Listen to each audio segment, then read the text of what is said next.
Hello, John. Thank you for coming back to the channel. We had a little bit of a hiatus because of the holidays, and so you're back, and we're going to be talking a lot about current events and Yes. your take on what's going on. But before we start, I want to remind the audience in the description of my videos with John, there are links to his website. So please click those links, go to his website, subscribe to his periodical that he has. He also does readings. So please click the link and take a look at what John has to offer you guys. Plus, he has a lot of books. It's over 50 books that he has published. So please go and purchase those books. So again, John, thank you for coming back to the channel. Thanks, Paul. And I just also add that I am working on a rather well, it's something I do for the Michigan Church. I do a quarter every quarter. I do a quarterly of prophecy, and I just did the first one for this year. Not financial quarters, but just each quarter of each new year.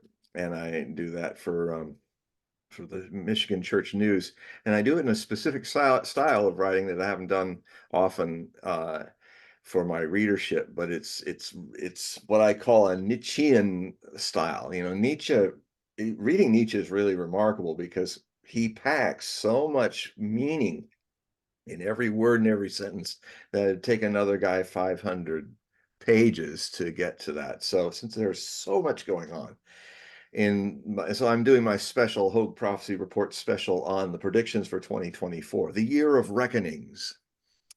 That so because there's so much to talk about, I'm really going to get concise, prophetic, and just being bam, bam, bam. And in the way that I do with the Michigan Church News, because they can only give me 800 words, so I have to really use every word. And so I know a lot of people like the way I can go in the backstory and reflect and then get back to it. But I think just to kind of something fresh before I go back to doing that stuff, I'm going to do this one like bam, bam, bam, just nothing but prophecies.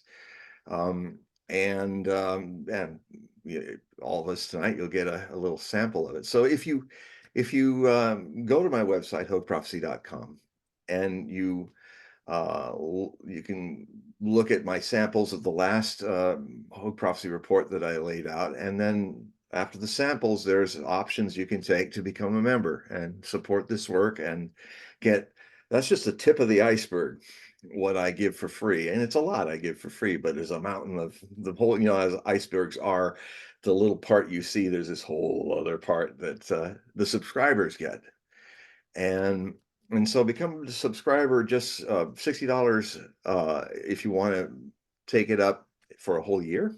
Or I have another option of automatic payments through PayPal, where you can just start an automatic payment and it can just automatically take $5 to $10 out of your bank to do this. I have a lot of people who do that through PayPal. It's really fine.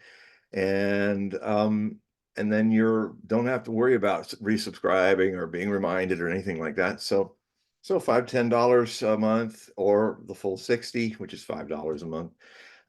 And then, especially with the way this year is going, so if you so hopefully that's going to be out in a couple weeks. Towards the end of January is when I plan to get it out. So it'd be great to have you guys become members. And if you become members before we do it comes out, I will give you a free the full previous Hogue Prophecy report for free. So Great, great.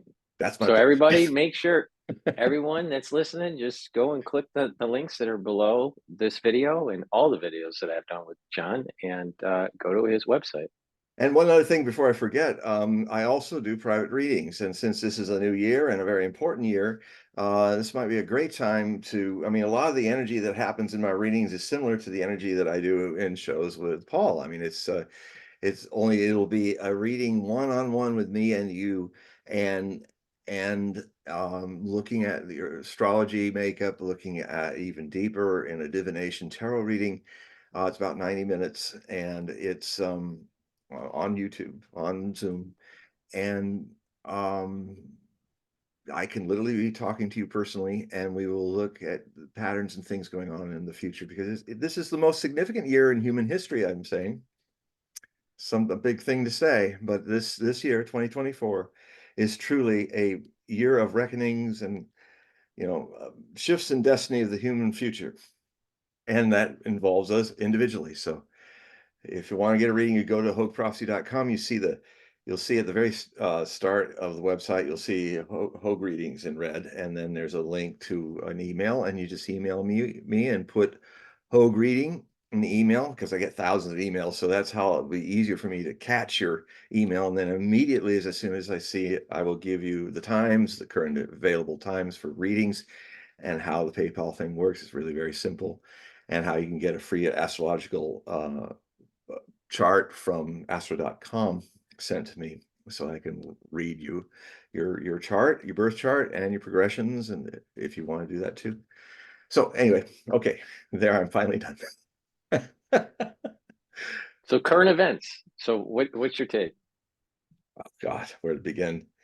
I mean, the one current event that kind of grabs me a little more personally, not that I ever met the man, but I certainly watched him a lot and cited him in my reports, and found him to be very erudite and interesting, bit volatile, but a complicated man, but a man that started last year. I said, this man is doomed to die in Ukraine, and that's Gonzalo Lra, who did die a couple uh, days ago, in a Ukrainian secret prison, and he basically clearly had been tortured before, and he had they just basically, he made his own prediction about it, that he said, if they take me back into jail, I'd probably die in prison. That's their intention. And he had health problems, and they didn't treat him very well. And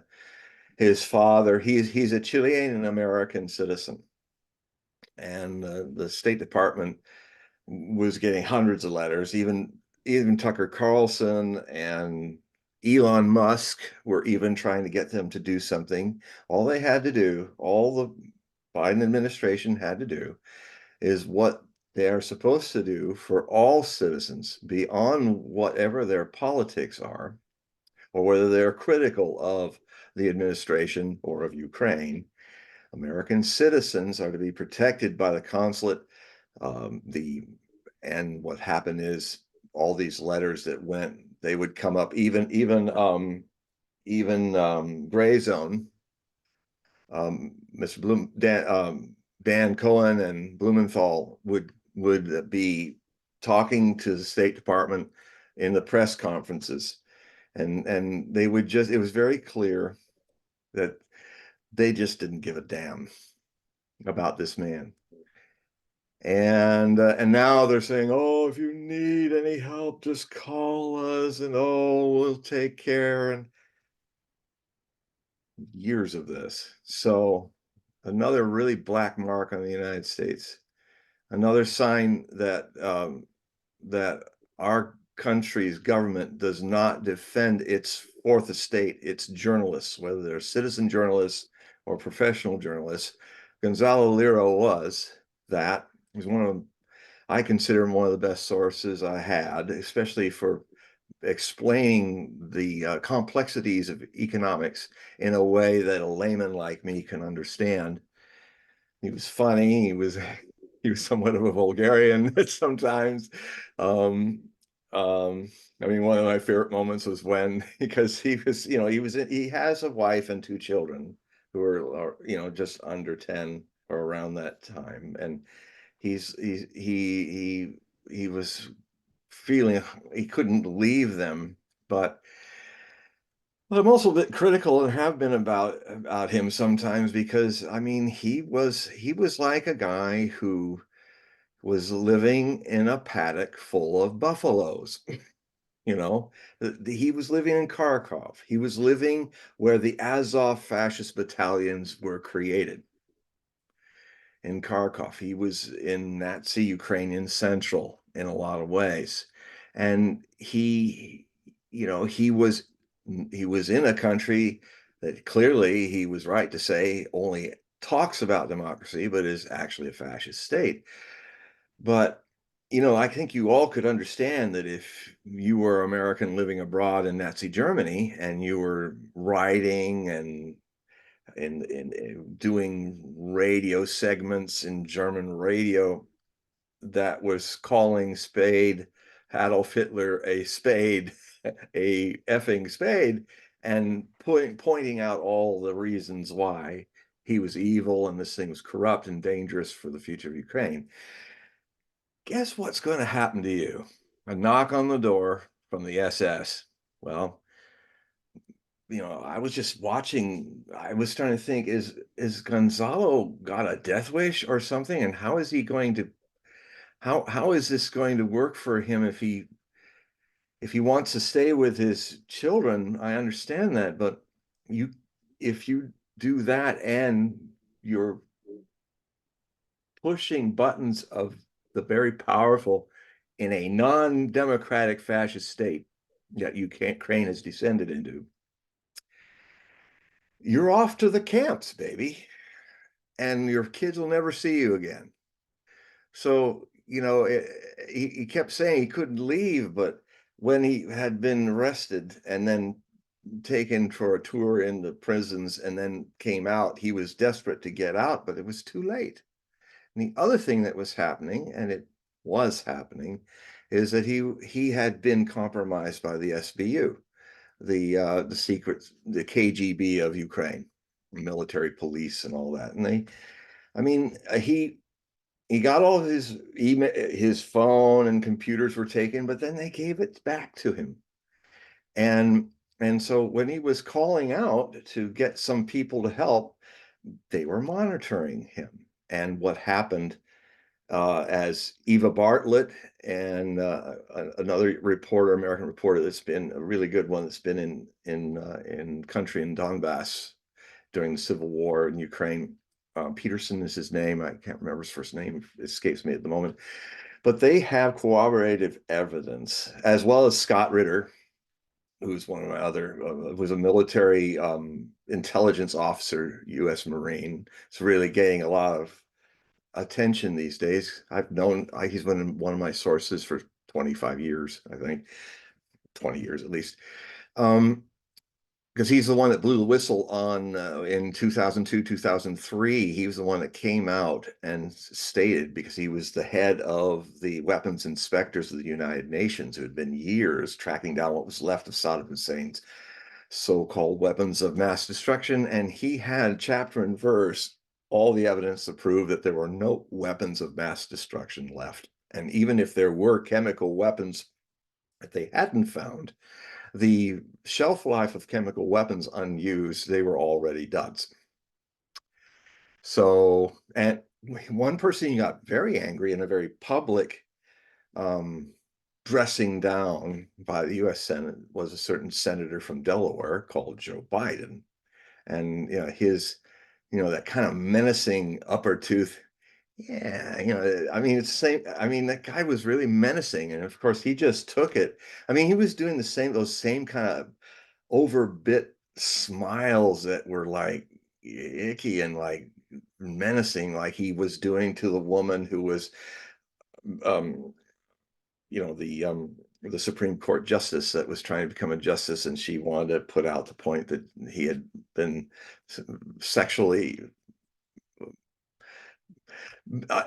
sexy at work, which was not very good. It's not the proper That way to was say it. that was Anita Hill, right? Anita You're Hill, talking about exactly. Clinton, yeah, Anita yeah, Hill, yes. And that's when I thought, God, he'll stop and look at it and go, yeah, you're doing it. And I was just like, God, that just, Creepy Joe was Creepy Joe before Trump called him Creepy Joe by 20 years. And now he's Demented Joe, Zombie Joe. Well, we'll get into that in a moment. I'll finish the things with Gonzalo. So anyway, what happened is Gonzalo would call somebody, and then phone a phone call would come up. It was like right after it, and one of the people he called picked it up. Another decided not to, and checked it through the phone records, and it was on an unregistered cell phone. Not, just, and what that usually is so they weren't just trying to, they were not only listening in on people like myself and others, although I was not involved in these phone calls, but all the shows that Gonzalo Lra was on. I mean, this was a classic SBU attempt to sow division over it. There was a lot of stuff that people got argued for him, against him. Classic espionage attempt to unsettle the alternative media, which has really become the media of free speech in this area. So, I mean, Scott Ritter nailed it, I think, that, and he told Gonzalo that's what he was doing. That's what I later found out. They had a talk online, and it was weird because after that happened, Gonzalo never talked about it, but he would he would just kind of started this kind of campaign, anti-campaign, bringing up all the things that Scott Ritter might have done in his past and stuff like that. It was all, so it was there was that side of Mr. Lra that I still love him, but there was definitely, he was a compromised tool of the SBU. But at that point, it was too late. He tried to get out. The last thing he did was a bunch of tapes a few miles from the border between Hungary and Ukraine. And basically also what those, before I forget, the kind of unidentifiable phone is usually, I mean, there is a thing that is over the heads of a lot of us in the alternative media that have written a lot about Ukraine, is the Miravorets. This is the peacekeeper hit list, which a lot of us are on, that where a lot of people that have been critical of Ukraine and the regime get killed. Yeah, mostly it's in Russia and in Ukraine, but it is interesting to note that this website, the Miravorets website, is functioning in the U.S. IPs, because guess where its main source of broadcasting is from? Langley, Virginia, CIA. So, Scott Ritter's on the list, a lot of people on the list. Gonzalo Lra was on the list early, and yet he still stayed in the very place where they don't have to go very far to find him. So I'm going to try to write an essay about this. I wrote the rough draft of it. I might put it in this next thing as kind of an addendum and just have something to say about it, and just kind of take it beyond the connection to something deeper. And that's if you're in dangerous work, if you're upsetting power, it's important not to sell your life away cheaply. I mean, I use the analogy of what happened, well, to one of the main reasons why the Japanese Navy and Army lost World War II is that, in my opinion, they had misread what Bushido is, the way of the warrior, of the samurai. Samurai does not give his life away cheaply. He does not run into suicide banzai attacks. He does not do what probably the most talented naval admiral, who was a promising replacement for Yamamoto during World War II, was Yamaguchi, who was, I think, the second division of fleet carriers, who died in the Battle of Midway, which was a great turning point in World War II in that theater. But he didn't die because he was killed by the Americans. I contend he died because of his misunderstanding, like many talented Japanese generals and admirals and other people, his misunderstanding of Bushido. You don't, basically, when his ship, the Hiryu, was the only one left afloat, I mean, it was under a squall of rain when all those dive bombers in 5 minutes literally changed the direction of World War II by after a whole morning of the 4 fleet carriers being having to dodge, just getting missed by just missing being sunk by American torpedo planes and then B-25s, and we threw everything at them. In fact, that day, I think more American planes were shot down than any other time in World War in one day. And they were like, they were moving and moving, and the problem was they had the presumption that the Americans weren't smart enough to break the codes of Japanese secret codes, and actually they had broken it, and the Americans were actually in the northwest of them, the whole 3 fleet carriers ready to pounce on them as they were attacking Midway to prepare it for another group of Japanese ships that were going to land, several thousand Japanese there, in an attempt to draw out the American fleet from Pearl Harbor and have a final battle and basically sink the American fleet. Now, the first thing that's a terrible mistake is Admiral Nagumo, very able admiral, was given 2 operations to do with one unit, which is dumb. You can't win that. And ironically, somebody in their war games did a what if the impossible happens and the Americans are actually to the northeast of us, and they ran the war game, and what happened is 3 of the carriers were sunk and 1 carrier survived to sink a couple of the other carriers, almost what happened. But the judge, the referee, came in and said, no, that's impossible, so he erased the whole thing. But that's just about what happened because of assumptions. And so what happened is Hiryu came out of the wall of rain and saw 3 great columns of smoke coming out of the 3 of the 4 flaming carriers, his carrier being the last one surviving. So he and his planes, he had to take on all those 3 carriers of the Americans. So I mean, the bravery is amazing. I mean, the Tomonada, who was the commander, who was a hero of the Pearl Harbor attack, he had a hole in one of his wings from one of the attacks they made on the Yorktown, and he was losing fuel. There wasn't enough time to plug it, which means he don't worry, we'll just get in the plane and go, which meant he was never going to come back. So they all embraced him, and he led them in for the second attack on the Yorktown, which mortally wounded it. And a few of them came back, but they were going to prepare for a night attack. None of them would probably come back from that. And that's when the dive bombers found the Hiryu. And within a few minutes, it was a blazing wreck. The whole front of the whole elevator, middle elevator, center elevator, was bent upwards from an explosion. So they couldn't even see in the carrier island. They couldn't even see past it. It was just a mess. So his decision was, I'm going to go down with the ship because I'm responsible for this loss of my carrier division with Soryu and the Hiryu, Kagi.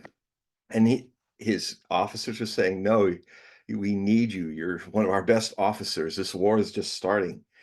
And but he wouldn't listen. He was just stuck in this misunderstanding of Bushido. And so the man who probably had the best chance of surviving this defeat and taking over command over Yamamoto, who really wasn't that good at this. I mean, it was a bit beyond his ability to keep it all together. But this man might have been able to, I don't know if he'd win the war for Japan, but certainly would make it a real fight. It would be like if Patton lost a battle and in North Africa, and his response was to kill himself and miss all the things that he was able to do in Normandy and save Bastogne, save the Battle of the Bulge for the Allies and all that. Well, and so I'm using this military analogy because even though it's a bit elaborate for what happened to Gonzalo, I mean, I just follow where my narrative goes. But, I would just have wondered if he could have served his freedom of speech by getting out of Ukraine before the war, or when he could have gotten out, which there was a time where he could have gotten out. Maybe he couldn't get his family out, but I mean, he was a very clever man with finances and all. I think he could have arranged to provide for his family. They weren't, I don't think, after his family, but you know, for the sake of his children, it would have been better for him to leave Ukraine. And if he wanted to, from another country, write what he writes about Ukraine, he could. But to be in Ukraine was his own self-inflicted death sentence. And so, you know, so people, especially now when a lot of people are grieving in my community of alternative media, another important point, and I don't mean to rub it in, but somebody has to say these things, and I often am saying these things that I can't help it. It's just that um, we got to learn from our mistakes. And if we can't learn from our mistakes, let's learn from Gonzalo's mistakes or my mistakes if I get bumped off or things like that that are going on in this. I mean, it's important. It's important to embrace. Well, I use an analogy that I read in Beelzebub's Tales to his grandson's amazing book written by George Ivanovich Gurdjieff. It was a great mystic of the 20th century, one of the best. He talked about in the Caucasus, there are many amazing tribes and cultures in the Caucasus Mountains, and he explored them all in his search for the truth that took him not only through the Caucasus, but all through Russia, all the way to Tibet and India and all kinds of places in the stands. And um, they're they have a kind of a wake in this one tribe in the Caucasus where when a man or woman dies, they place the body before, and all the people that love this person sit around the body and they all share. Um, they have no problem speaking ill of the dead because the people who say that's, oh, how can you speak? When I often feel, even as a kid, when people say, oh, don't stop talk bad about the dead, I say, well, why? They're dead. Where if they've gone anywhere else, they're not here anymore. How many of you who've studied your own past lives remember anybody calling you names after you were dead? You've gone on. You've moved to another reality. The cosmic ocean has created another shape of wave called you to rise and fall and rise and fall again and again until you've had enough of that and you start looking deeper into the water that's contained by the wave and discover that never incarnated. Only these shapes of identity have incarnated. If it's an evil one, a good one, a noble one, a sinning one, it's not as relevant as you might think, or the ego that's imposed upon this oceanic gift that comes in a wave every time a person's born is told to forget the water inside and just you're all about the shape of your wave. What's inside does not matter. We don't even think about it. We don't even look at it. It's ubiquitous. Well, it's the source of eternal enlightenment. Enlightenment is ubiquitous. It's all over, and it's not about good or bad. It's beyond good and evil. It's something free of both.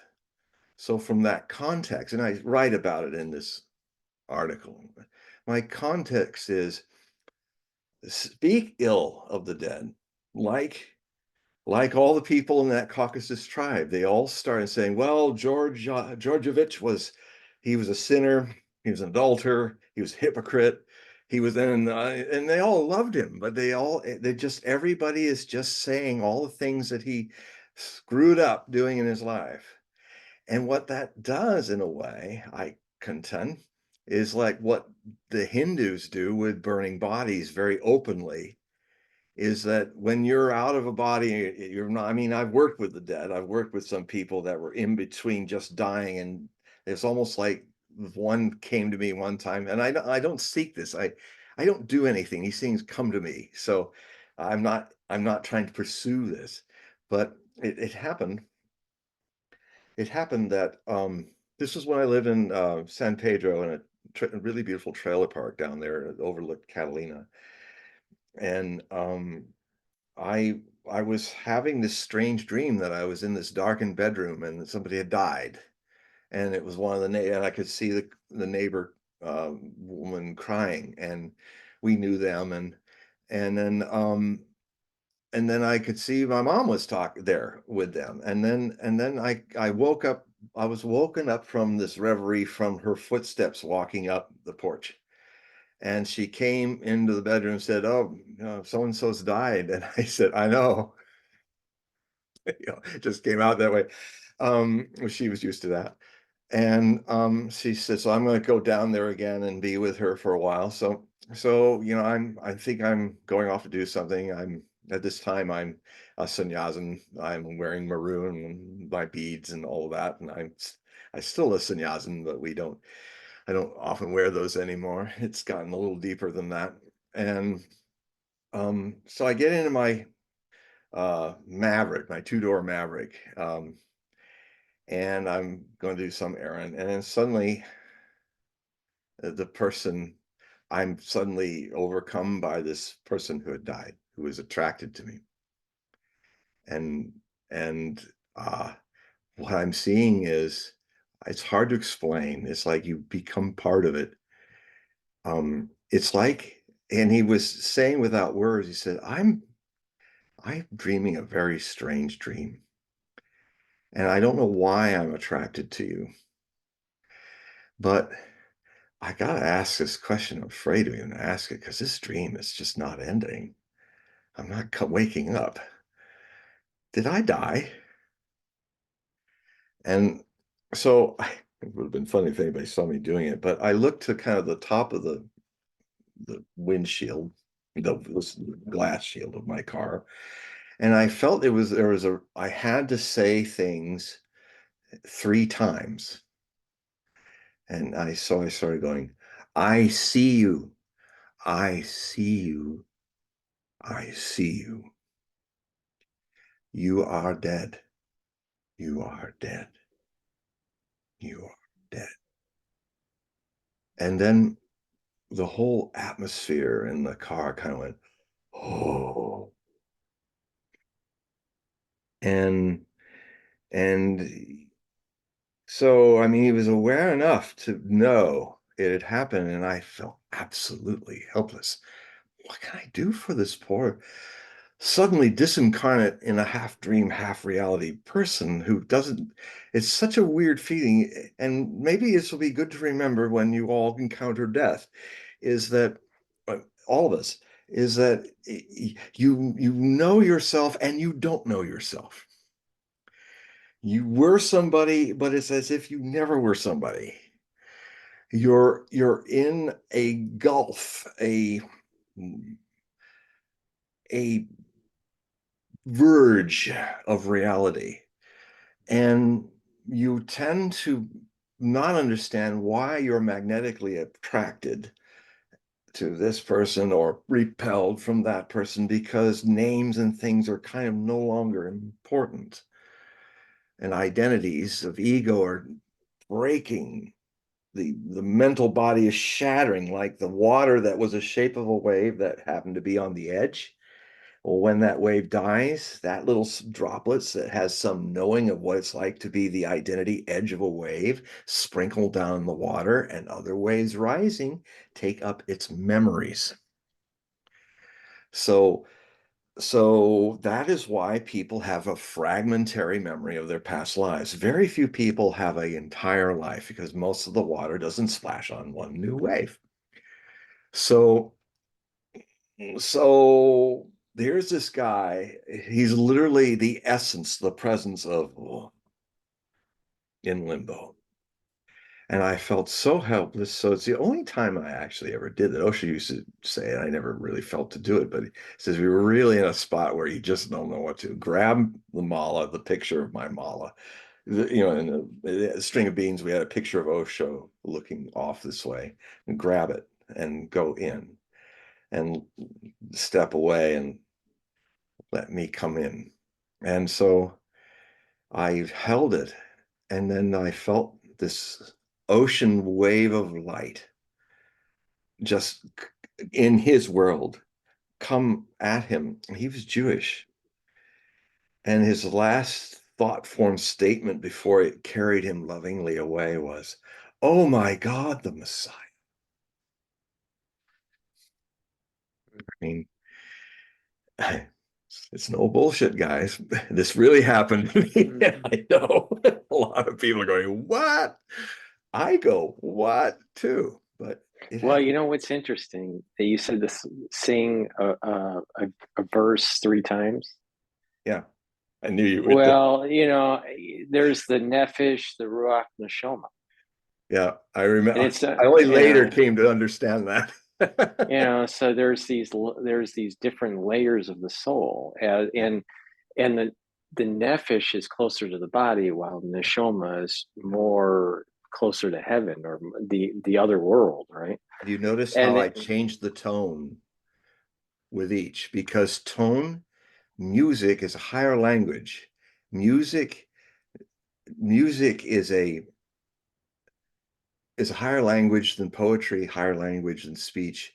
It's something I've often wondered. Why is it that very beautiful music takes me to an ecstatic state? Is it the music that is because it's beautiful that is making me literally like, I mean,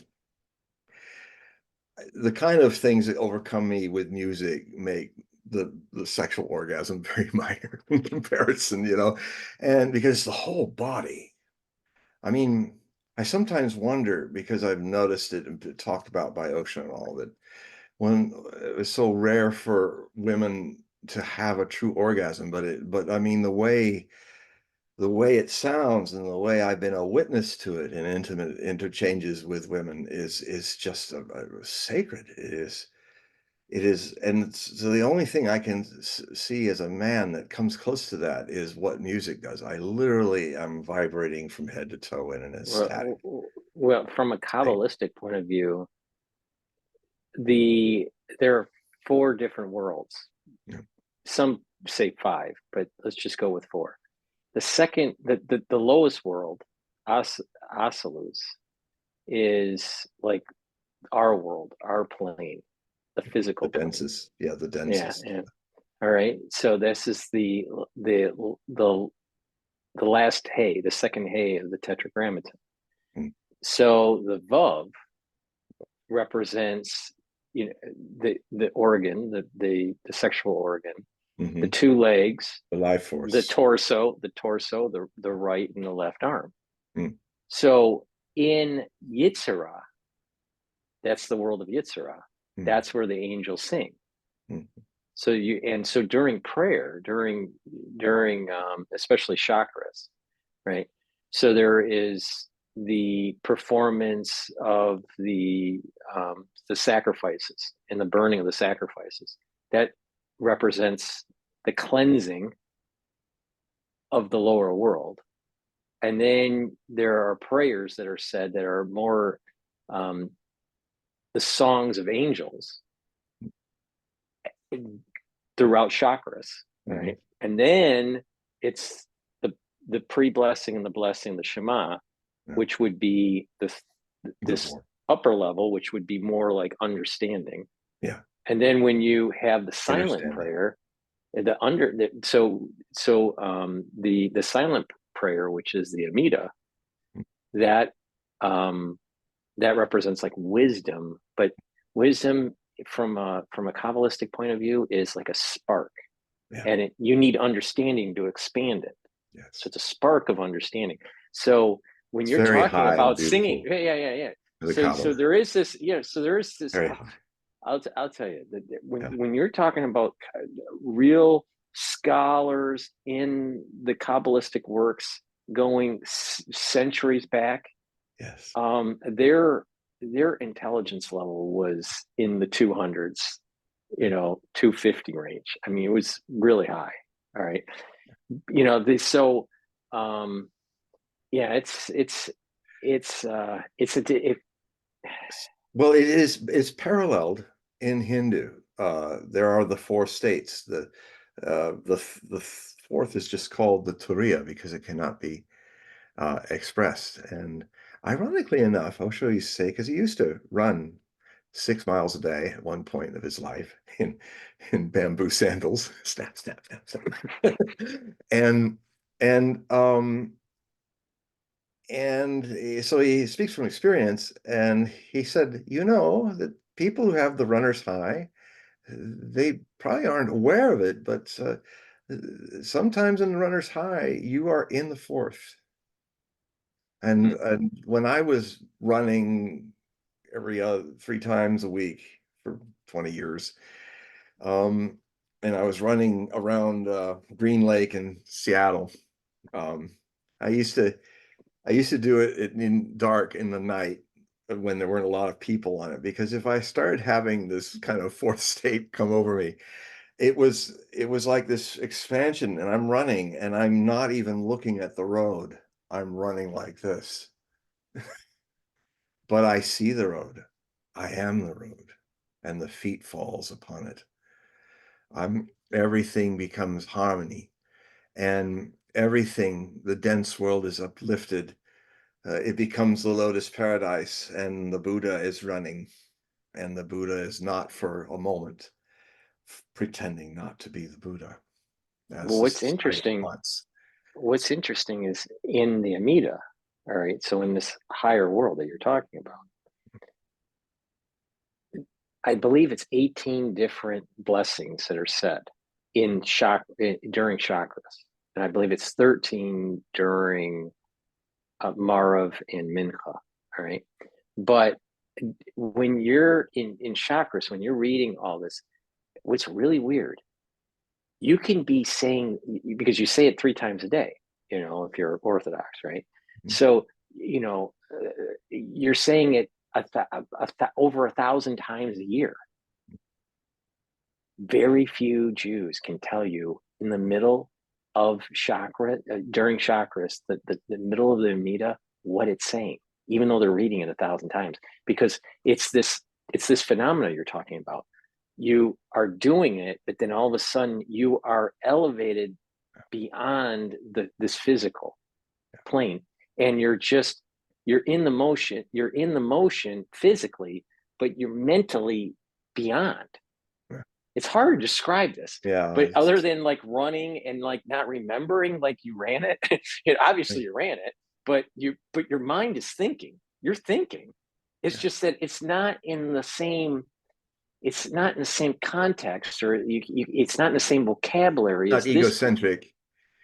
Yeah, it is nothing, when people say, I'm gonna drop my ego, no, that's the ego trying to drop itself. You can't drop the ego, but you can understand how the ego has been made rather than a tool of living in this world.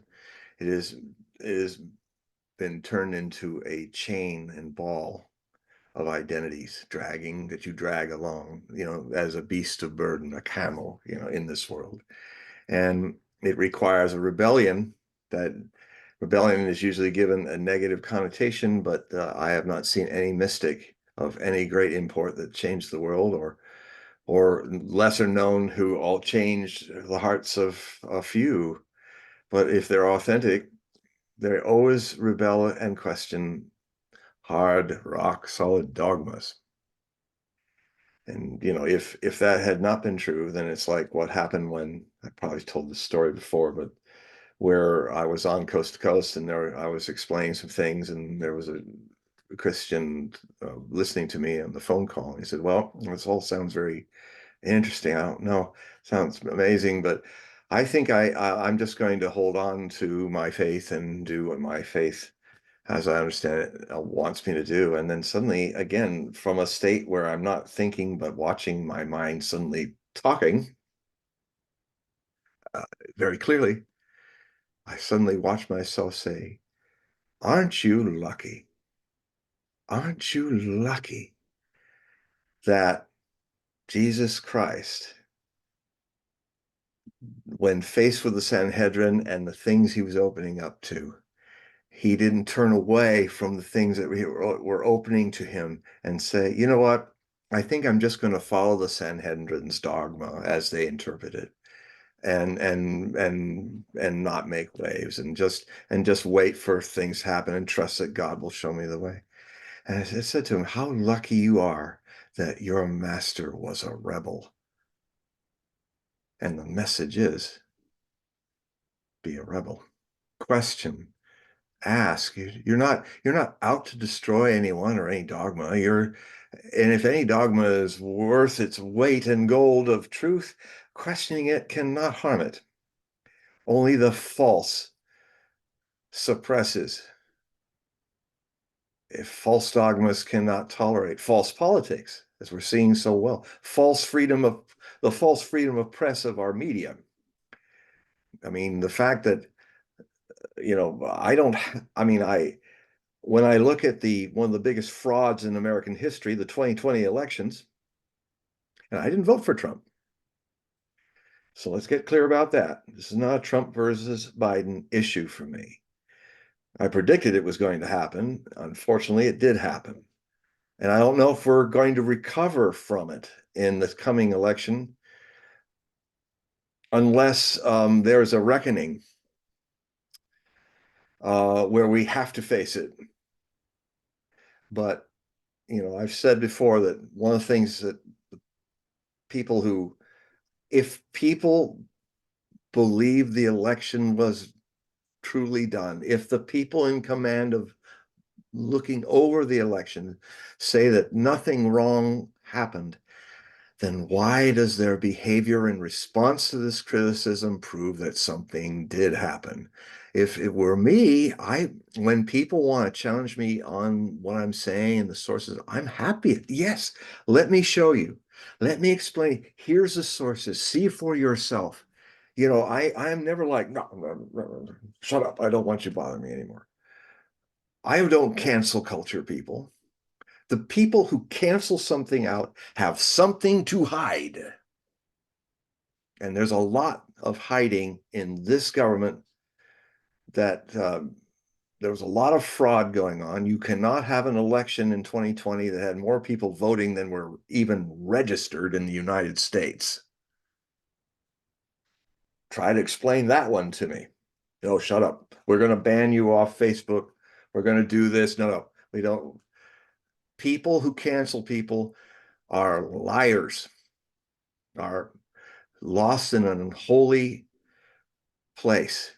They're not, and if it's a dogma, if it's an institution that does this, then it has a sickness that needs healing and exposure. But you don't fix Nazism in Ukraine by sitting in the very heartbeat, the very hearth of some of its most virulent fascist organizations. And you're not going to be around for your kids. So back to caucuses. These things speak ill of the dead because why? Why do they say it's a good thing? Because just like the Indians burning bodies, when you're in that limbo space like that man was, you're attracted. What's happening? Oh, that's me laying there with all the wrapped up, except I see the face. I'm pulled to this person. Am I this person? Maybe I was. Oh my God, they're burning me. Oh my God, I'm seeing my face melt off my skull. Oh, I don't want to be here anymore. On you go to the next incarnation. You hover around this room in the Caucasus. You kind of think you know all these people. You're certainly pulled to them, and they're all speaking ill of you. I got to get out of here. I got to even drop what they're saying because it doesn't matter anymore. I'm dead. And all those things are gone, and now I get another chance. I get another Groundhog's Day. I mean, the spiritual significance of that wonderful comedy of Bill Murray, Groundhog's Day, is really a study in reincarnation lessons. Okay, everything went bad. He goes to bed and he wakes up. The clock goes to 6, and then dee dee dee dee dee, babe, do do do do, I love you, babe. It goes again, Sonny and Cher. Starts all over again. Whatever you did, it's gone like a nightmare or a happy dream. You wake up. And so he was like, must have been doing it thousands of times. He finally got this whole shtick going where he managed to help people, help himself, get it all done. And then he finally was real with the lady he was falling in love with and was not the kind of egoistic bullshit artist that he was playing. And then they're cuddling in the bed and they fall asleep. They're not making love, they're just cuddling like innocent children. It's really beautiful. And then the thing flips. Babe, I love you, babe. And things have changed. And now he can move forward again. It doesn't start with the same things which he anticipates. He got it right. And so it's a beautiful metaphor of what reincarnation is trying to say is you keep coming back. It's always a new start. The profoundest first steps are usually what get us trapped again because the society is unaware of these things and in its unconscious, well-meaning ways wants to dump all this garbage on us, which they think is very valuable. And without it, we can't survive in the world. And they're not really wrong because innocence can't survive in this world because it's a world of ego. So innocence has to sometimes take up survival mechanisms. And actually, in some of the readings, what I do is a lot of things I help people with is going in and seeing the voice. I ask them, what's the voice of this way, your survival mechanism? Well, it sounds like my mother. It sounds like my father or my brother, my priest. I said, yeah, don't do anything about it. Just allow it to be there and be a witness of it. So the biggest problem is you can't, doing is not going to solve anything in my experience. Understanding solves everything. It just makes it irrelevant. And there's a quality of indifference, in emphasized, indifference, I would call it, because most people, when they think of indifference, they go, okay, what you're saying, I should not either be for it or against it. And a lot of people then fall into the trap of how they equate indifference to passive aggression. So I have to say, no, the way you're saying it is just, I'm indifferent. No, I'm indifferent. No, that's not neutral. That's I don't want this. and and so we look at that. And it's all very playful. The whole existence, as the Hindus call it, is a great play called Leela. And so the universes rise and fall, and World War III's happen, and then new worlds happen, um, and then there's something higher than merely making the world right, opposed to the world being wrong, because right cannot exist without wrong. This other thing, Bind, that we get into with our programming is that we ought to seek this kind of beautiful, happy ending in an existence that is eternally forever. Endings are illusions. They do not exist except in our attempts to dream them into reality. And that hurts us because we never find an end. And so that a lot of our pain is caused by that. But if you have an understanding that you can't begin a thing or end a thing, you are the thing. And it's not a mental construct. Now, a lot of meditation techniques that Osho taught me are also in my readings, I talk about them. And usually in my readings, if people are resonating with what I'm saying, I'll ask them if they want me to send after the reading an email which is set up with all the links and information for them to then pursue looking at these meditation techniques. Now, certainly there are a lot of great meditation techniques that I don't know, but I try as best I can never to say or do anything that is not my experience. And these meditations I know from since 1980. I have been doing them since I was initiated by Osho in 1980 in Pune, India. So I can share what I know, what I've experienced, and so I share these because if people find in my presence a certain something, uh, beyond that I'm a crazy old wizard. It's if you resonate with it, then take a chance and see what these can do for you. Maybe they do nothing. It's all right. There's nothing wrong. The path is a path of yes. Even no is said yes to. Even no is allowed for its no. Say yes to no as well. Otherwise, how can your yes have any value? So my saying no to the mistakes of Gonzalo Lra are as much a lesson for me as it is for all of you. It is not ill of the dead to speak of mistakes. It is not ill to yourself to not face sometimes the things you've done wrong. And you might discover something in the moment. Like, for instance, let's say you have a situation where you find yourself exposed to a hypocrisy that you never thought you were, and it's painful. But if you can do this effortless effort of simply being a witness to your life, like it's a movie, just a witness, truly neither for nor against. Whenever a thought comes up, let it come up. The moment you try to judge it or control it, you lose the magic of witnessing. Do not assess, do not try to reason what the thought is. Simply let it come up and witness it doing nothing. If you just each moment with each breath keep doing that, the thoughts start to disappear. The deeper layer is where, so thoughts are the first layer, the easiest layer. The more challenging layer is to just be with moods, be with feelings, sufferings and blisses.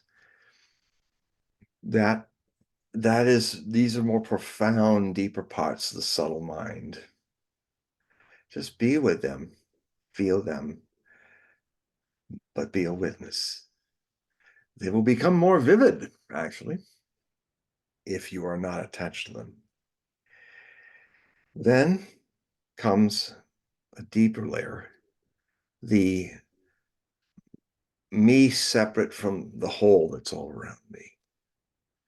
And you watch this feeling of being separate from everything. The very core of what the word idiot means. Idios means under the illusion. Watch the illusion of feeling that you're separate from everything and everybody. Because you're not. That's the hypothesis. Don't believe it or disbelieve it. Remember, non for or against means put your beliefs and your disbeliefs equally in neutral. Just be with it, waiting, watching. And then what starts to happen, you become aware of something that is not separate. Nothingness becomes no thingness. You're not separate. You are everything. You are the universe. You are the whole. Osho, my teacher, used to say, that is the great sunrise of the ego. Oh, no, sunrise of the soul. The sunrise of the soul. It is the strange thing is you can never become enlightened because you are enlightenment. So you can miss it, like the fish who gets looking for the ocean. I'm part of this ocean they keep telling me about it. I can't see the ocean anywhere. Well, you are it. You won't see it. You will never see your ultimate truth because you are it. But anything that you experience outside of it, no matter how beautiful, positive, negative, enjoy it, enjoy the show, but the ultimate core of it all, the source of it all, is the same for every being that has the potential sentience. The source is exactly the same for everyone, always new and always eternally changing, always not changing, and not even doing that. This gets very difficult to talk about in terms of dialectics because dialectics are outside of it. That's why the mind can never understand this. The mind tries so hard to understand this. It's like people say, what, you think you're enlightened? You've become enlightened? I said, I don't know if enlightenment can become. Can it become? If it becomes, it's a thing of the phenomenal world. Maybe enlightenment is the screen where all the becoming is playing and non-becoming. So I wish for Gonzalo peace and a better life, a new start, a new Groundhog's Day. But it is good not, it is false to be afraid of speaking ill about the dead. I know that when I die, there's a lot of people who are going to speak ill about me. Let them. Maybe they'll learn from my mistakes. At least I could help that way. Because as far as I can see as a meditator all these years, I am every sin and every mess that there is. I am the world, and the world is me. I am Hitler, I am Satan, I am God, I am Christ. And everything in between. In that play of things, the source, all these things come up. So yeah, it's fault, of course, it changes the gestalt, the way you perceive things, and then you're not afraid of criticism. You're not trying to protect yourself by putting on a persona that's not real, and you're always afraid, the ego's always afraid of being exposed because it is phony. And I did some really hard encounter groups in India in 1980 where I really got confronted with that. And I actually wish those groups were available for the world, because I've talked about it before on the show. Those I think if the world could do one of the super groups I did in the Osho ashram in 1980, if for 3 weeks people all over the world were able to pass through what I passed through, I think there would be no more wars. We would all have a, a revelation in that we are all equally unique, not equal. That's impossible. There's nobody that's equal. That's it was a well-meant first stage of the Aquarian Age that Jefferson and the founding fathers said something quite revolutionary for those times. All people, all men, unfortunately, just men, were created equal. Good start. When people go, oh, not the men, it's about why they don't get into that. Understand the positive of it. That was a baby step. What do you spank the baby when when it learns how to make its first steps? It's not running a marathon. Let the kid grow up. Love it. It's not the whole truth, but encourage more to come out, more opening the dirt dam to allow more fresh water and more fresh water, because what society does is it dams us up and our water of life becomes stale. So it's good. Break the dam, let things flow. Understand that more things will come. That was the first instance of the Aquarian Age. It's taken all these one cycle of Pluto's orbit ending now for the new idea, a deeper understanding of all men are created equal. Now we're saying all people are created equal, all races are created equal. So it's grown, it's evolved, and now the next stage is coming through the crisis that we're entering, is where we'll come out of this birth travail saying all of us are created equally unique. Our uniqueness is what we share. Our difference is what we share. And this is very naturally in harmony with, if you open your eyes and your ears and your heart, you can see that the whole existence never repeats itself. There's no leaf that's exactly the same. In the infinite trillions and quintillions of leaves, of trees, of blades of grass, of animals, of stars, existence is full of equal uniqueness. The whole thing is equally unique. And so when that's understood, then one can accept one's faults, see them in a different alchemical way. Our faults are opportunities to transmute base metals into gold. You know, the devil, as I've said before on the show, the devil and the divine have the same root source in Indo-European languages, the sources of the Hindu languages and the languages in Europe. Devil is divine. The devil's trying to become divine. You don't throw him into a lake of fire. That's worse than being a devil, frankly. In my view, I don't see anyone who's sinned enough to spend eternity burning. Have you ever been burned? Imagine if those of you who have had burns, imagine that forever. What kind of a sadistic, evil thing would want to do that to people? Even Adolf Hitler doesn't deserve maybe a second or two. That might wake him up. But I never throw him into because I am Adolf Hitler, and so are you. He just happened to be a more crystallized version of it. We're all like that. We're also the Buddha, the Christ. We're also the Kabbalist, the holy Kabbalist. We're all of it. So it's great to understand that, because then it brings compassion and patience. It brings a illumination into what's behind a lot of the things we do in our lives and what other people do to us. And I apply a lot of that into my work about reading the future. And maybe we should now move to what's going to happen in this year of reckoning, a little preview. Let's see, what time is it? Okay. I'm going to be a little shorter today than I usually am, because I'm in the middle of I'm having a pitcher's or hitter's streak right now in my writing.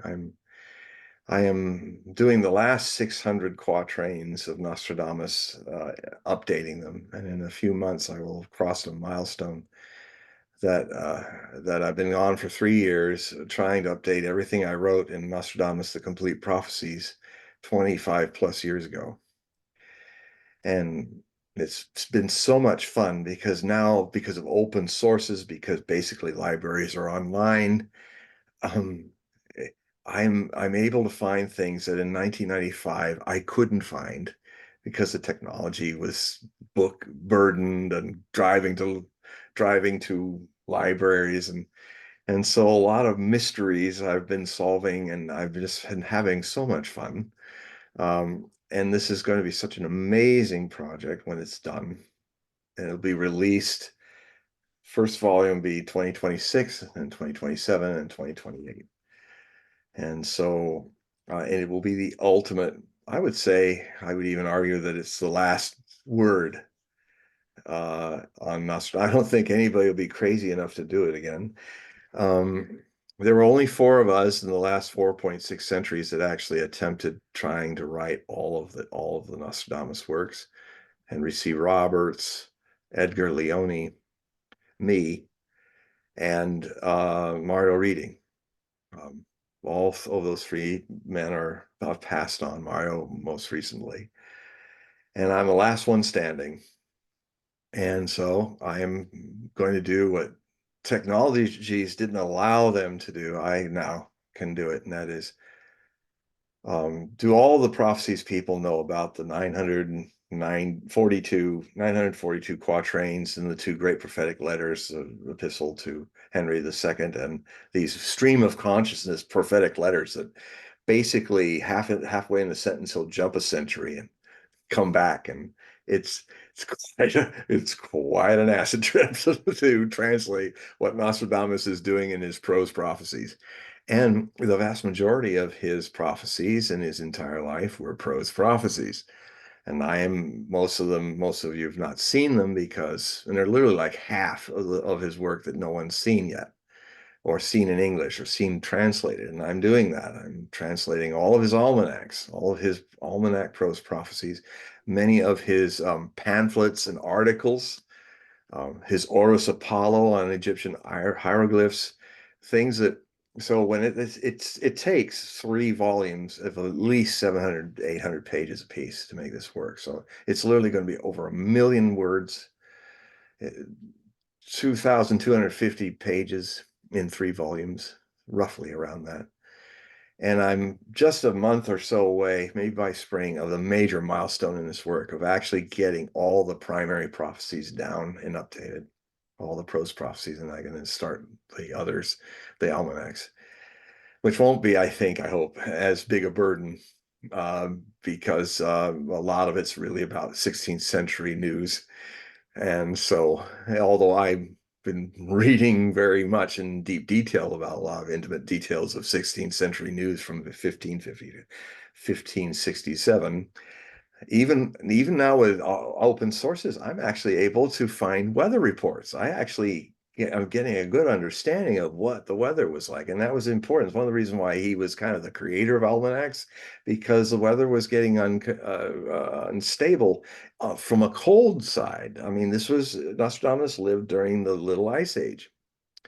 And there was a little burst of it in the 1520s and 30s, and then it got warm again. And then by the end of the 1550s into the 60s, the Little Ice Age came back with a vengeance all through the rest of the 16th century into the 17th century, and a little farther beyond that. So that's kind of the Little Ice Age is really the main creator of the genre of the almanac, the farmer's almanac, and all that. And he was one of the first to create them. So anyway, as I usually go all over the place, now 2024, the year of reckoning,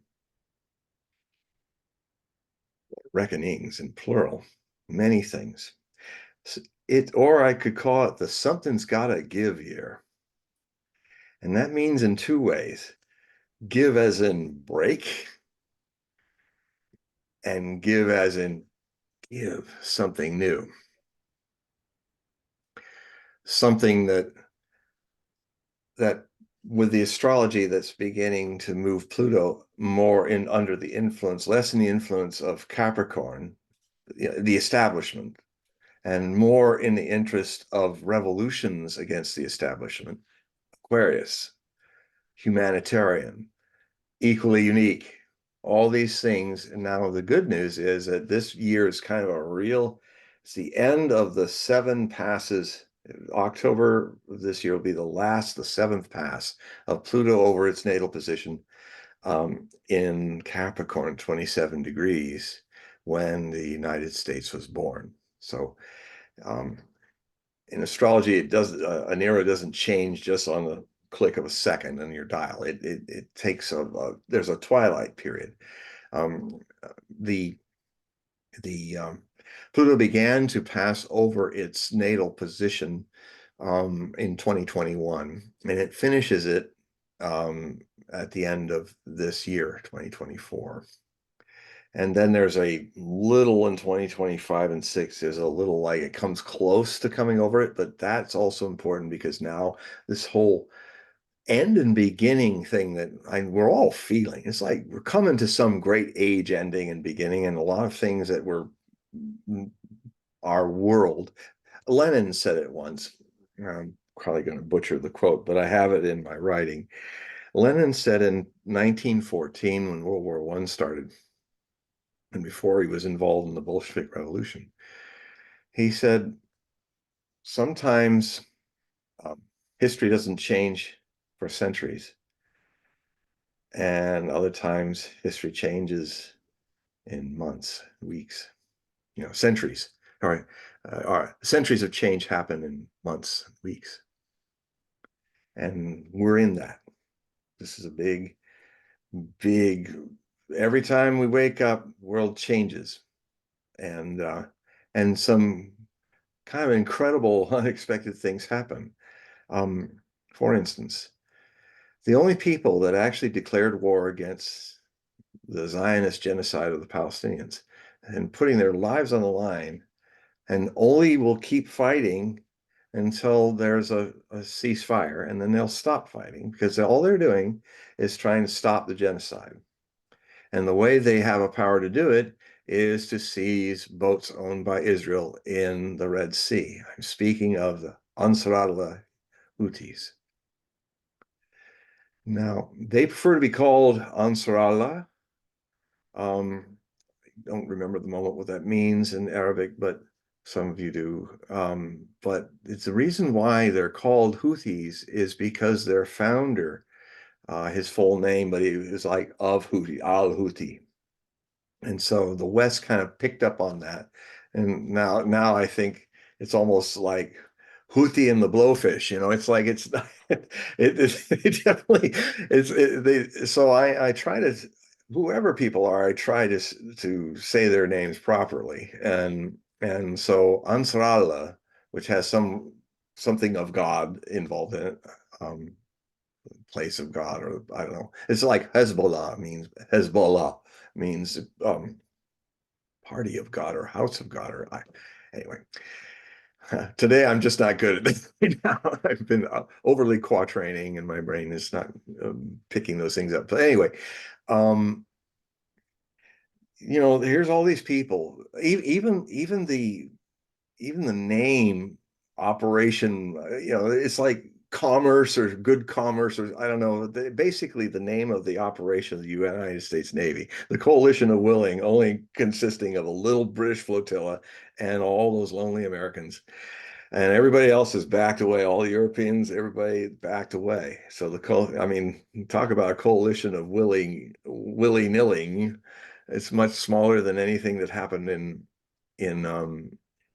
the aggressive war that the Bush administration committed, a war crime, unilateral aggressive war against Iraq on erroneous weapons of mass destruction didn't exist. And when told by Scott Ritter and other of his people to prove it, they ignored it and went ahead.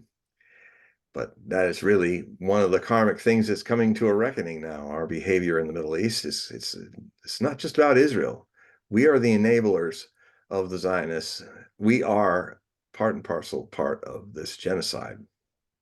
And isn't it amazing that this is one of the unusual things about our times? Isn't it amazing that out of the blue, South Africa goes to the court that is really the court that prosecutes justice in international law for the United Nations, much better than the court that's been going after Milosevic and all those people during the Balkan times and stuff. That's very politicized. This court is not so easily politicized. I can't think of the acronym for it, but the isn't it an interesting karmic thing that South Africa, when it was an apartheid state, literally Israel used it secretly to create its atomic weapons program, that even when South Africa was a pariah state for its apartheid, Israel was making the police uniforms, the guns, the armored personnel carriers to persecute Black and colored people in South Africa. And it's a strange thing. I don't know if the people who are doing this are even thinking about this, but it just seems right in the action reaction of karma that the people that have stepped up and officially asked for a trial of genocide against the current Israeli government are the people that know something about apartheid, because Israel has become, under the Zionists, has become an apartheid state where, I won't go beyond that. I've talked about that a lot on this show, but that's the connection. And where everybody's so angry about, oh, you're upsetting our commerce and all that, I can say, hey, but these Ansarallah people, they're the only people who are putting their lives on the line to stop the genocide that's going on. And so it's amazing to see how the West is ganging up on them and now bombing them and all that. Why don't you just stop? Why don't you just have a ceasefire? Hmm? Why don't you talk this way out? That's not what's happening. And This trial has been so, it has taken everything that the Israeli leadership has said, which, I mean, almost every statement the leaders in the cabinet said are all war crimes. And it all came out. The presentation of the South Africans was brilliant. It was devastating. And the poor guy, the British lawyer that they had answer it, I mean, he couldn't even find some of his papers at some points, and he couldn't keep going. It was like very weak. And so now the question is, which is an important thing that happens, just like our elections, just like our systems that are not functioning. The big test here is, I think, I mean, the case is closed, and this is genocide, and there will be consequences. But now the question is, will the system that is not functioning well allow this court case to be implemented? It's judgment. So we'll see. And another major thing, huge thing, is what's going on in Germany right now. Thousands and thousands of trucks and tractors, and joined by the Poles, joined by in the Netherlands, soon to be joined by a lot of French, soon to be joined, as I predicted in the past, the Italians and a lot of Europeans. These governments, the reckoning of the EU is at hand. The reckoning of NATO is at hand as well, given the things that they have been doing by proxy in Ukraine. Ukraine is going to be defeated this year. Russia is going to absorb back into the Russian world all the provinces, and this experiment, except for the Western Ukrainians, and this experiment in independence for Ukraine is going to finally be exposed for what it is. It is an artificial nation. I mean, I'm not judging it. I'm just stating a fact, and history is going to prove it right. You have a nation that had all these people forced to live in it before it was a nation, when it was just a Soviet Socialist Republic. A lot of people were from land grabs like Western Ukraine, Lenin forcing all the Donbass Russians and Crimea, and then Khrushchev forcing the Russians in Crimea to be a part of Ukraine. We've never been a part of Ukraine. I mean, this is not how nations are born.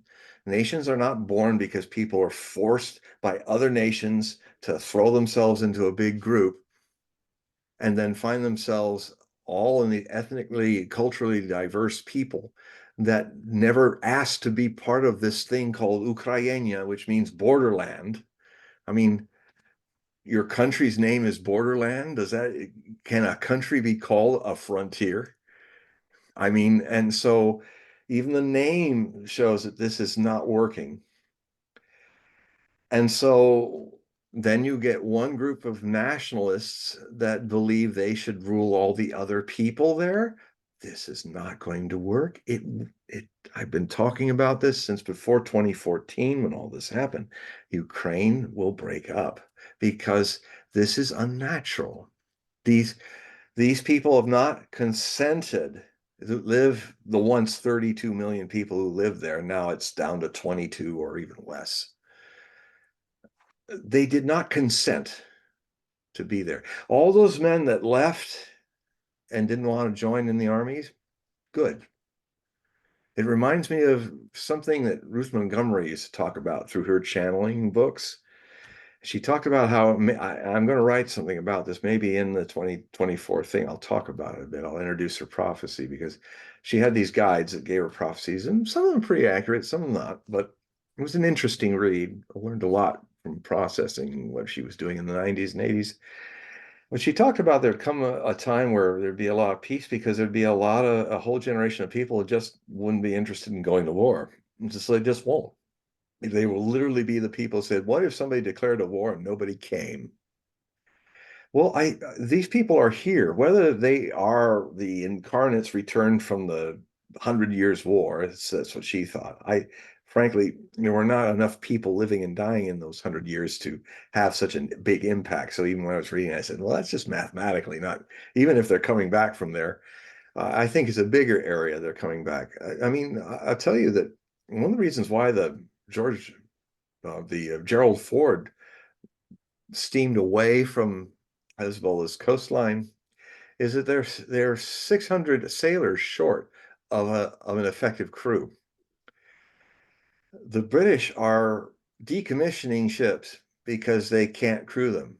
The United States is beginning to do the same because recruitment in the annals of military history, recruitment has never been this bad in the West. And I'm glad, frankly. If there'll come a time if we have to fight in wars again, then people will stand up, but they'll stand up to fight because they have to. They're not going to go. I mean, this is the karma, the reckoning of all these 32 years of the American hegemonic power, where all those brave young men and women of America went to fight for corporate interests, not for this country's needs and defense. And that's why so many of them are messed up, because they were fighting a fraud. They were fighting and dying as the Zionists want, Netanyahu and all, they've been wanting America to fight and die destroying Iran. They got away with it with Iraq. They tried to pull them in Syria because, I mean, I understand a small country, if it's got a big dumb friend who's ready to stick its face right in the middle of a meat grinder, it's yeah, okay. I got my big dumb friend. We're small. We have a lot of powers and stuff. It'd only take a few atomic bombs to wipe us, or 2,000 Shahab missiles from Iran to wipe us off the face of the earth. So we can't attack Iran, and can't attack Syria, and you can't really effectively take out Saddam Hussein. So we got our big dumb friend, the United States, to go there. Okay, I'll go get him. Oh, you say that Bin Laden was in cahoots with Saddam. All right, I'll go. I won't question that because I'm hero worship all you folks in Israel, and just go stumbling off into adventures. It gets a lot of Iraqis killed and a lot of Americans killed and wounded and damaged, war psychosis and all kinds of things. Well, 30 years of that has sunk in, and I I agree with the men and women who are saying, screw this. I'm not going out there. That's people waking up. I said, I'd rather actually pursue. Why don't we fight this problem where I can't make enough money to have what my parents had? Why are we giving it all to Israel? Why are we giving it all to Ukraine? I mean, this is a beyond partisan issue. Every American, whatever their identity is in politics, why aren't we spending more time just making a budget that defends this country and not defends a corporate cabal that wants to put a weapon everywhere in America, in the world where the sun never sets upon it, and a budget that is killing us economically. I mean, people want to badmouth all the addicts in the streets and all of that is going on. Well, that's what happens when you send all the money off to these adventures, when you start fighting the wars that your so-called friends can't fight, but you're too stupid to see that, and you're just looking the other way because you're just trying to get through your life.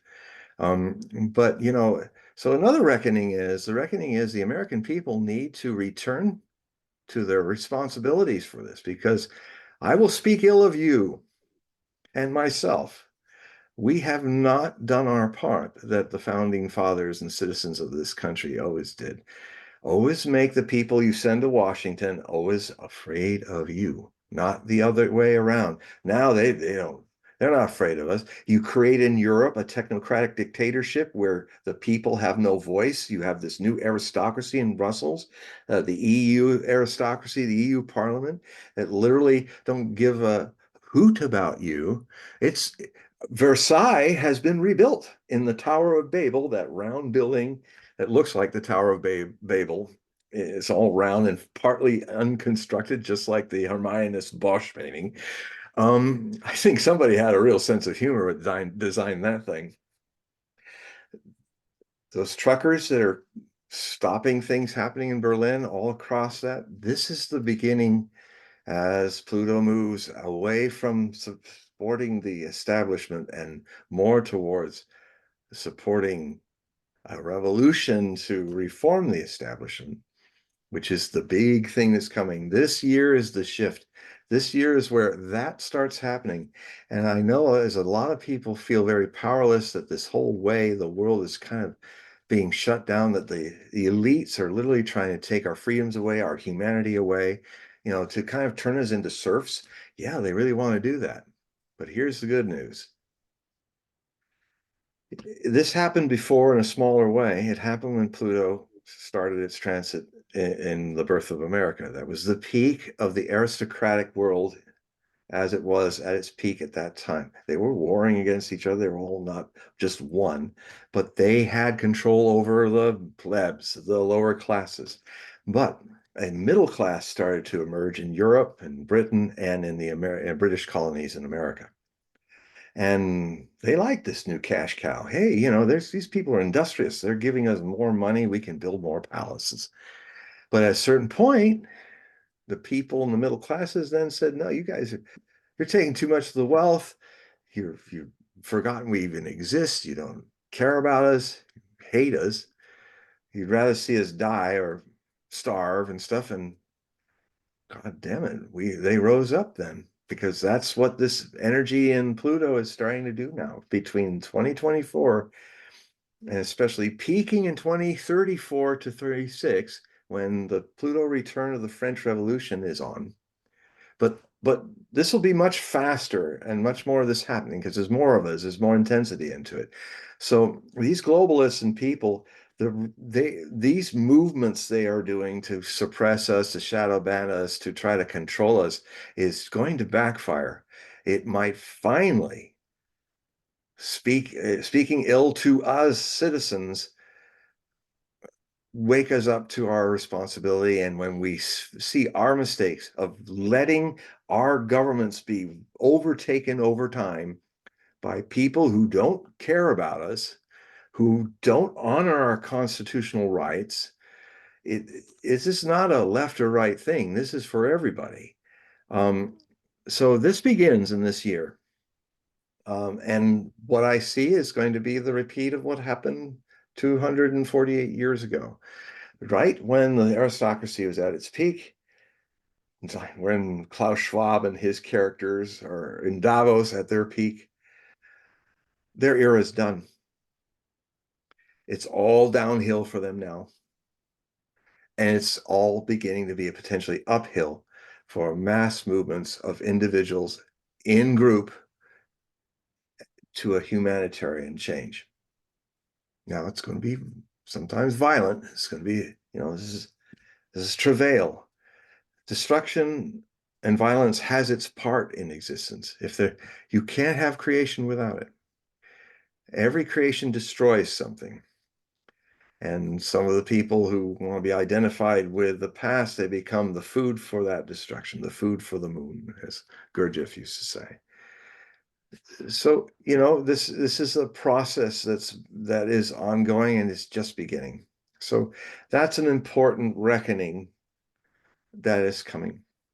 Another reckoning is economic. It's already on, started last year, but now we're going to see the world really making a shift away from the American hegemonic US dollar, weaponized dollar. And what's happening is 3/4 of the world are already rapidly moving away, but they're going to move a lot faster because around the end of February, I hope I'm wrong, but the pattern is there. Whenever the EU government people and Joe Biden and his administration say they're not going to do something, they really protest too much, and then down the line, they do it. Right now, all the thinkers and economic people, even in this PlayStation financialized economy, which does not make anything, it just speculates. Even they're saying to the Biden administration, and they're saying it to the European leaders, don't take that frozen Russian central bank money and literally rob it and use it. If you do, the rest of the world, a huge majority of the world, by the way, we're under 1 billion of that world. And there's another 7.5 or nearly seven and over 7 billion people who are turning away from us. If that goes through, it'll be the end of the credibility of 500 years of Western economics and coin and money. The world will turn away from the dollar, from the euro. The world will turn away from us, create a alternative system of money based on a currency that will not be anyone's national currency, so it cannot be dominating. That currency will be a transactional currency that allows all the other currencies to use it as the bridge to do commerce with other sovereign nations. The global South and Asia are done with us in the West. Don't worry about Russia invading Europe. They are done with us. We're not worth one life being lost for conquering them. So they've moved to the east and to the other greater part of the world. They're expanding their commerce into Africa, like with China.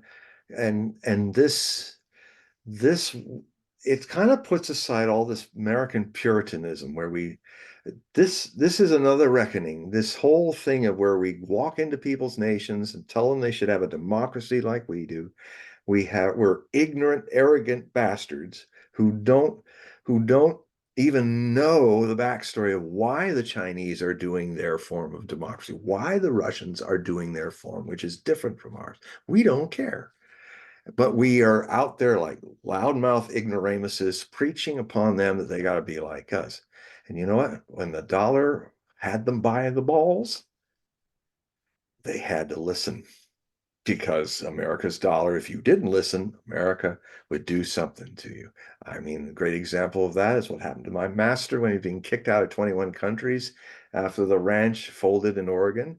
And so he started to go to different parts of the world to meet his people. And we looked like we were going to end up in Uruguay. The Sanguinetti, the president, we were getting along. And I'm saying, well, I have to learn Spanish because we're going to end up in Uruguay and we'll rebuild our commune city there. And it was a wonderful things were going on. And then the CIA plane came in and then the people that were go-betweens with us came to Osho and our people in Punta del Este, the East Point. That's where he was doing his discourses and like crying. It was like saying, we're sorry, the CIA's come. We were just about to give him a permanent resident visa in Uruguay. And they said, no, you have to leave. We don't want you to leave. But, the Americans have come in and said, if we don't kick the Bhagwan out, he's called Bhagwan then, if you don't kick him out, you're all the donations, all the money we've been giving you, well, now you have to pay it back.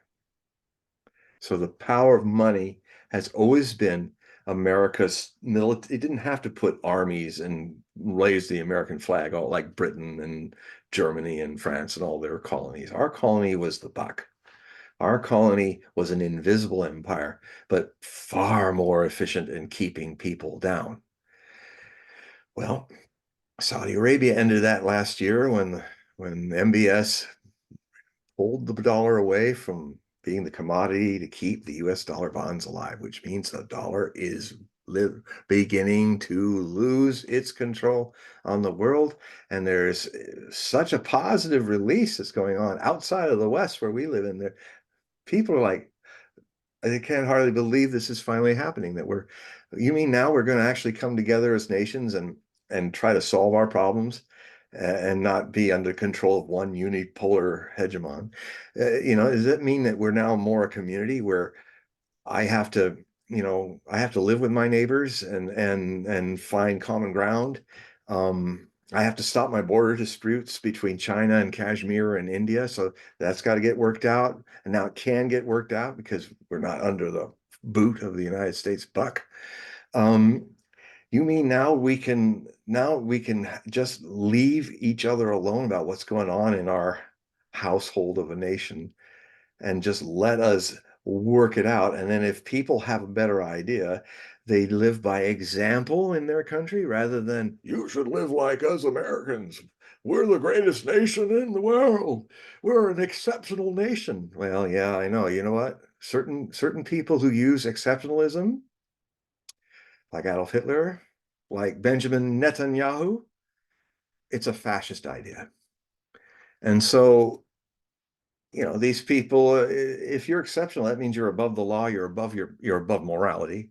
You do not see people as equally unique. You see people as instruments of control. And all that ugliness, which is so un-American, is going to blow back. And the dollar this year is going to rapidly lose its control to run the show. And frankly, you're already seeing it. I mean, the American Navy stopped building logistical boats, enough boats to these destroyers that sent 100 Tomahawks and now another 100. I think by the end of the week they're going to all have to pull up and leave and steam all the way out of Aden up through the Persian Gulf and into Dubai. That's the nearest place where they can pack up some more missiles, come back, steam back for 2 weeks, come back to Yemen, fire them off in a few days, and then get out of Yemen again.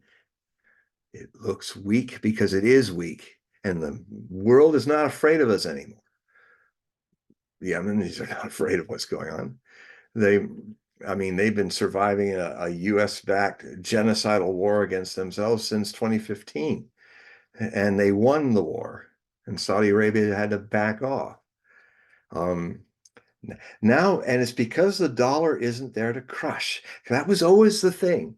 You couldn't you could see all these injustices. Everybody was seeing it for decades, but it's like sanguinetti. You can't have Osho in your country, or you have to pay up all the debts from all the money we've given you to help improve your country, which is just a system of bribery and control. And guess what? When I heard that, I was in Seattle, and when we heard that Osho had to leave, on the very same day, I'm seeing President Sanguinetti on the news in the Oval Office with Ronald Reagan, glad handing him, and it was just announced that because of our great relationship with Uruguay, we're going to delay the payments down another 10 years. And I looked at my mom; she's a Sannyazin disciple too, and I looked at her and we laughed. It's like, oh, that's why Osho got kicked out. In my own personal life, seen with consequences to my life, have seen how the US dollar is used against the rest of the world. It was used the same way against my world. So can't do that now. If we were kicked out of America now, we could probably build our commune in Uruguay and they just, who cares? It's the world is turning away from the United States, and as far as me speaking ill of the United States, it's the best thing that could happen for us, because nothing's more burdensome for a country than being imposed as a policeman upon the world when it's not, when the world hasn't asked it to be. Being an empire is a terrible burden for this country, and when it finally collapses, and it begins mainly in this year, the economic crashes and stuff that will come from it, Americans, the reckoning is that you have to spend not beyond your means anymore, and you better vote out all those people in government who don't get that. Ramaswamy, who is one of the candidates in the Republican Party, he has a very interesting idea. He says, the first thing he's going to do if he's president is because he has the power as president to do this, mass firing of all the bureaucrats that have been involved in all this graft and stuff like that. Now,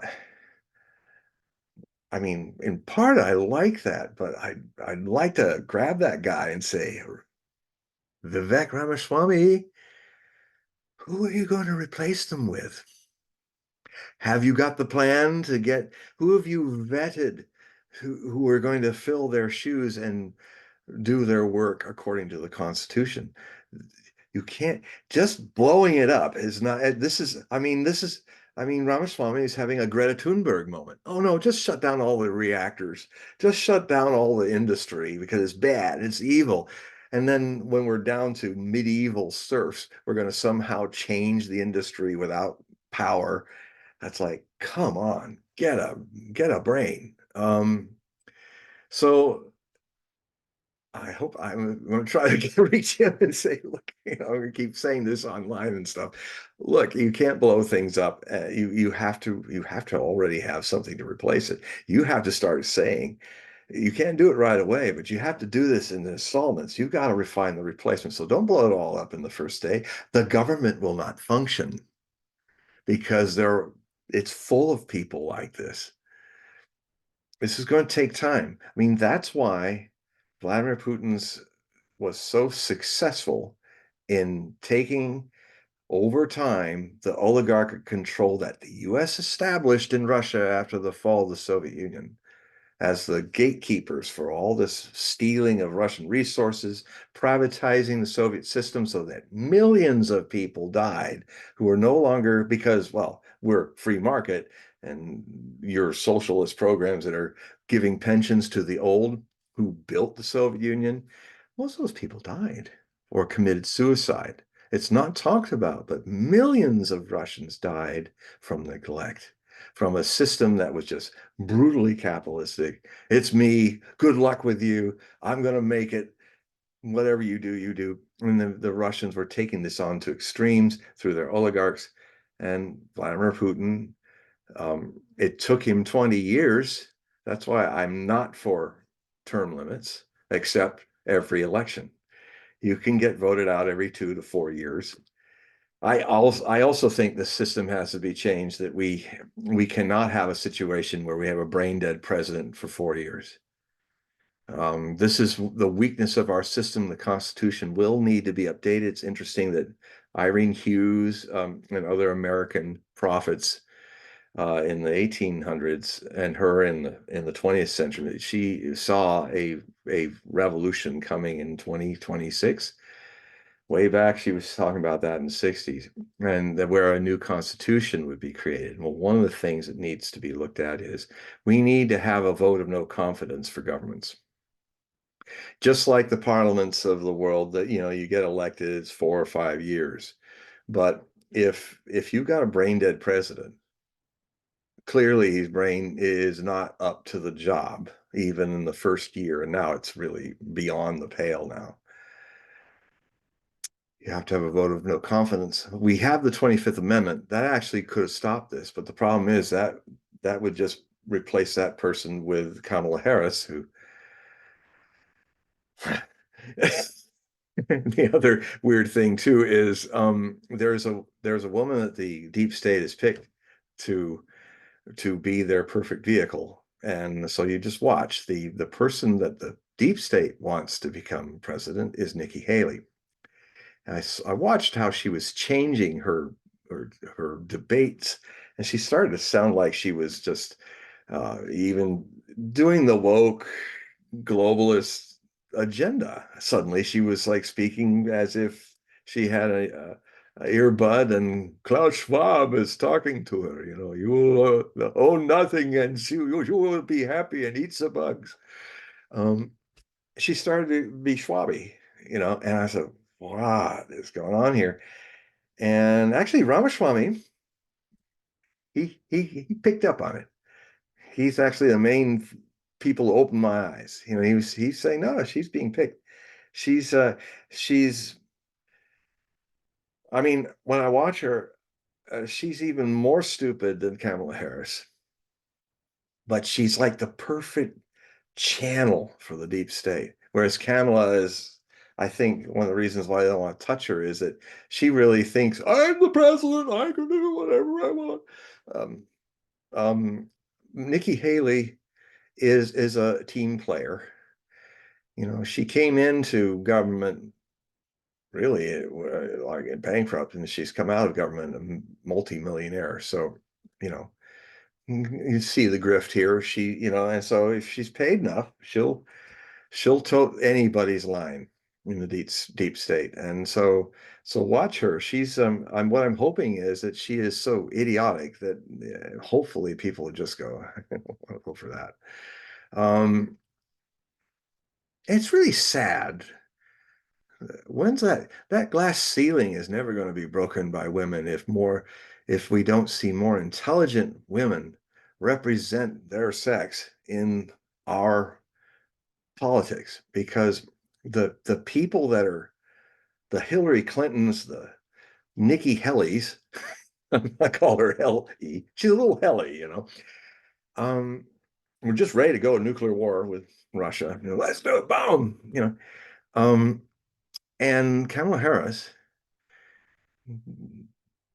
I speak ill of the women of our country. Do not let such women represent you. Otherwise, you're falling right into the cliches, the dingbats, the over emotion, all the cliches that go with women that are not true.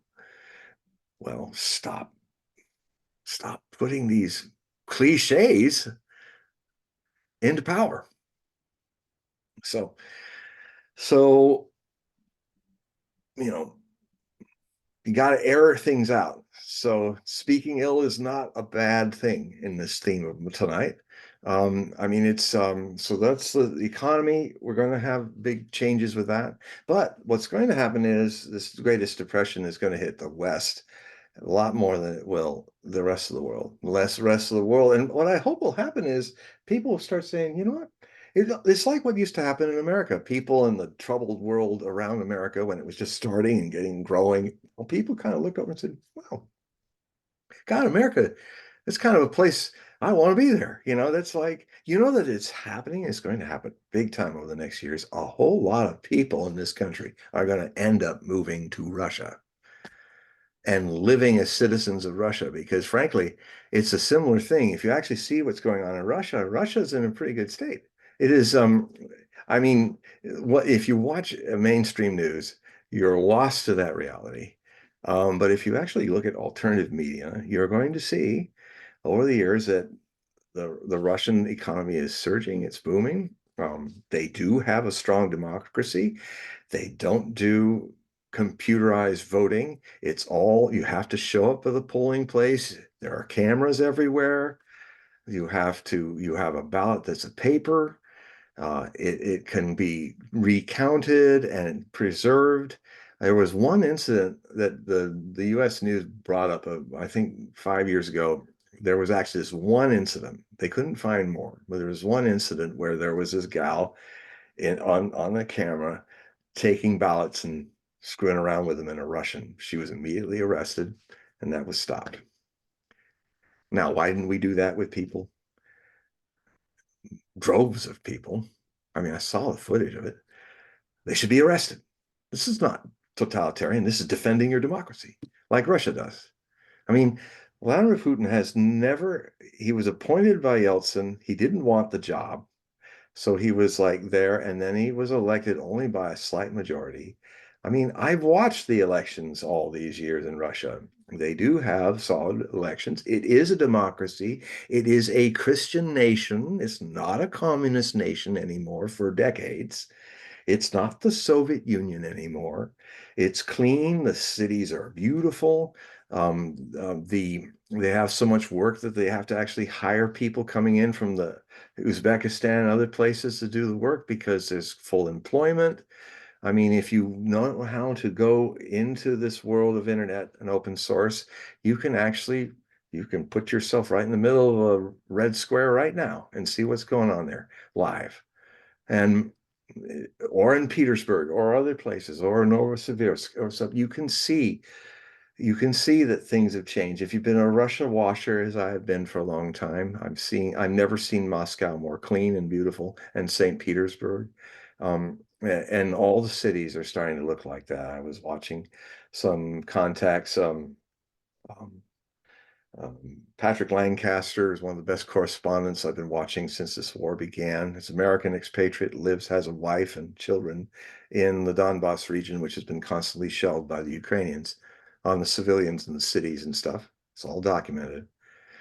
Anyway, he one time took a break with his wife and kids, and they spent a week in Rostov, which is not far from there. And I was amazed what Rostov looked like, and Astrakhan.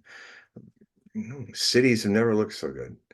Russia has never, in its entire long history, been more prosperous and more together than it is now.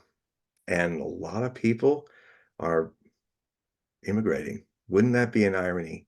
Rather than people going to America, people start immigrating to Russia because it's kind of filling the void by example that America once was. We can be that again, but we just have to be Americans, not imperial Americans. It's so not American for us to be uh, marching around and controlling people and stuff. It's just so un-American. Again, we've lost our way, but that happens in lives of individuals as it does in the collective lives of citizens of nations. Nations, if they live long enough, they lose their way. They need an intervention. And this intervention is not forced upon us. It is caused by us. The intervention is nobody wants to play with us in the sandlot anymore because we're not good players. And, we've become the cat shit in the sand. So, just drop in there. And nobody wants to play with the cat shit anymore. So stop being cat shit in the sand and people will play with you. It's as simple as that. And I'll leave it at that since what hour is this? This is the second hour that I finished. So this will be the diet Hogue marathon, not 3 hours. So this is the Diet Pepsi Hogue marathon. Right. We just did 2 hours. Well, so the individuals that that are watching this, please click the link that's below this video, and that link will take you to John's website, and you can subscribe, you can purchase his books, you can do readings. So please click the link and help John, provide more great information and perspective. Every time we do these recordings, I learn something. And I think that and I think you bring up some really good points. Not everybody has to agree all the time, and you can learn from people. Unnatural. If everybody Yeah, agrees with you, what a boring world that would be. You wouldn't learn anything. Right. So I think the problem in today's world, everything is, like, these shows that are like American Idol. Everyone's competing, and everyone has to have an enemy, and everyone has to have their hero, and you Infantile. can't. Yeah, and it's just, so when you were talking, just really brief before we go, but when you were talking about Haley, and I immediately went back to a couple decades ago, what it was like during the election. Even for the primaries, there weren't a lot of candidates for either Democrats or for the Republicans. And now it's an army. It's like Game of Thrones. It literally is Game of Thrones. So Without Diana Rigg and there's this attack and destroy mentality. so And I infantile. think, yeah. Well, there's a feedback. There's this feedback loop with mainstream media. They need that to get the ad revenue from the campaigns. It isn't working So, anymore. The mainstream media is dying really fast now. That's one other reckoning that I'll just throw in there. It's amazing to see how many people are coming over to the media I'm involved in, that you're involved with. The free speech, tell it like it is. You don't have to agree with me. Networks. We're the alternative network. They want to shut us down, but you can't. The more you try to shut us down, the more new Rumble and other things come up. Can't and shut this. that's what you're seeing with Tucker. Yeah. He's Amazing now what in, yeah, Tucker did. yeah, And Elon Musk. He's yeah. blown a hole through all those public, the public areas of the internet that were privatized. Now I wish Facebook, I wish there was somebody out there who had $42 billion to buy Facebook and kick out all the NATO censors from the Atlantic Council that banned me, destroyed my scene on Facebook. Take out that fishy looking guy who owns it, retired, not in violence. But just take the Zuckerberg out of there and just because he sucks. And Facebook could be a great place for debate. It once was. I had such good time, but then all this censorship started happening. And now we have to also, and then Google and all those people, they also have, the FBI offices that are still in Facebook and Google also need to be kicked out like they were in X, in Twitter. Because so I'm hoping that Elon, I mean, he's very brave.